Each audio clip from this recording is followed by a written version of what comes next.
సాంస్కృతిక కార్యక్రమాల్లో టీడీపీ వాళ్ళు 11 అంటారు. ఎన్నికల ముందేమో సూపర్ 6 అని, షణ్ముఖ వ్యూహం అని రకరకాల సంక్షేమ హామీలను అయితే ఇచ్చారు. అధికారాన్ని ఇచ్చారు. ప్రజలు వీళ్ళ మాటలు నమ్మి అధికారానికి వచ్చిన తర్వాత సూపర్ 6లు అమలు చేయండి రా బాబు అని ప్రజలు అడుగుతుంటే వీళ్ళేమో సూపర్ 6లు అమలు చేయడం చేతగాక స్క్రిప్ట్లు వేసుకుంటూ బతికేటువంటి పరిస్థితుల్లో ఈ కూటమి నాయకులందరూ కూడా, ఎమ్మెల్యేలు అందరూ కూడా బతుకుతున్నారు. ఇవాళ ఎలక్షన్ల ముందు వాళ్ళ దొంగ హామీలతో, తప్పుడు హామీలతో ప్రజల్ని మభ్యపరిచి ప్రజల ముందు నాటకాలు వేశారు. ఇవాళ వాళ్ళ ఎమ్మెల్యేలు అందరూ కలిసి వాళ్ళ నాయకుల ముందు నాటకాలు వేసే పరిస్థితి. ఇవాళ మాటకి నిలబడదాం, ప్రజల్లో మంచిగా బతుకుదాం, ప్రజలు మన గురించి మంచిగా చెప్పుకునేట్టు బతుకుదాం అనేటువంటి స్పృహ లేకుండా ఏదేదో 11 అని, 11, 12, 23 మన బతుకు 23 కాదా? 5 ఏళ్ల క్రితం మన బతుకు 23 కాదా? రాజకీయాల్లో మోసం చేసి కొద్ది కాలం ప్రజల్ని ఏమన్నా ఏమార్చచ్చు. ప్రజలు ఇప్పటికే 10 మాసాల్లోనే మీ బ్రతుకులేమిటో, మీ మోసాలేమిటో ప్రతిదీ అర్థం చేసుకున్నారు. ఖచ్చితంగా ప్రజలు మీ 11లు, మీ 23లు అన్నిటికి కూడా గట్టిగా బుద్ధి చెప్పడానికి సిద్ధంగా ఉన్నారు. అలాగే ప్రజల పక్షాన వైఎస్ఆర్ కాంగ్రెస్ పార్టీ మీరు ఎన్ని స్క్రిప్ట్లు వేసుకుని మీరు బతకాల్సిందే తప్పితే ఇచ్చిన మాటకి నిలబడాలంటే జగన్మోహన్ రెడ్డిని చూసి నేర్చుకోవాలి. 40 ఏళ్ల ఇండస్ట్రీ చంద్రబాబు అయినా సరే, లేదా చంద్రబాబుకి తొత్తుగా రాజకీయాలు చేస్తున్న పవన్ కళ్యాణ్ అయినా సరే, ప్రజల మనసులు చూరగొనాలన్నా, ఇచ్చిన మాటకి నిలబడాలన్నా, ప్రజల కోసం ఆలోచన చేయాలన్నా జగన్మోహన్ రెడ్డి దగ్గర ట్రైనింగ్ తీసుకోమని చెప్పి వీళ్ళకి సలహా చెప్తాను.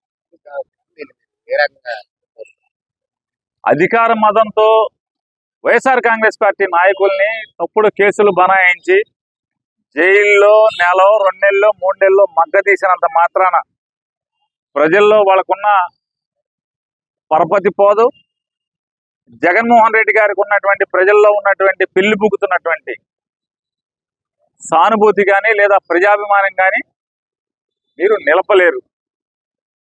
మీ మానసిక ఆనందం, మీ రెడ్ బుక్ రాజ్యాంగం,